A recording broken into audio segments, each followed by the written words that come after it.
5-0. Oui, le score est lourd, la victoire est nette, et pourtant, on fait la grimace.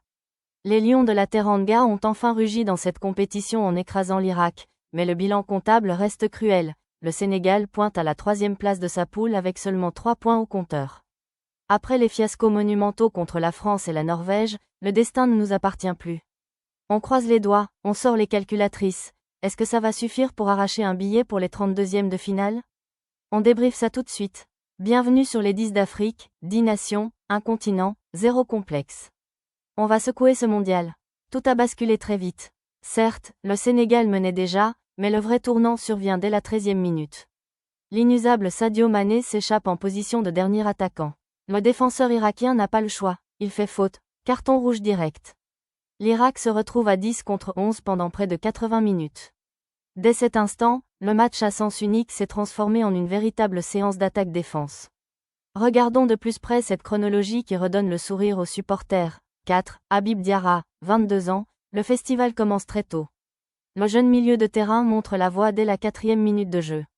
Une entame parfaite. 56. Ismaïla Sarr, 28 ans, au retour des vestiaires, l'expérience de l'ailier de 28 ans parle. Il fait le bréac à la 56e et enfonce définitivement les Irakiens. 59. Esperluette 71, le doublé de Pape Gueye, 27 ans. Le patron du milieu, âgé de 27 ans, s'offre un doublé mémorable. D'abord à la 59e pour tuer le match, puis à la 71e sur une frappe limpide. 82. Iliman Ndiaye, 26 ans, pour clore le spectacle, l'attaquant de 26 ans participe à la fête à la 82e minute.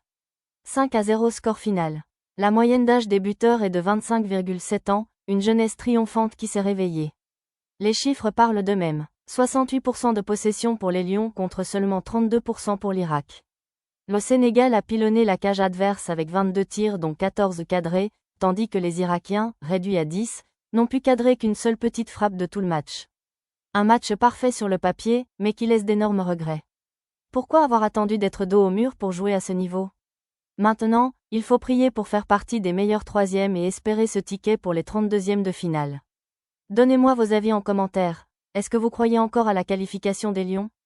Lâchez un gros pouce bleu, abonnez-vous pour ne pas rater le prochain débrief, et on se capte très vite. Allez, on croise les doigts.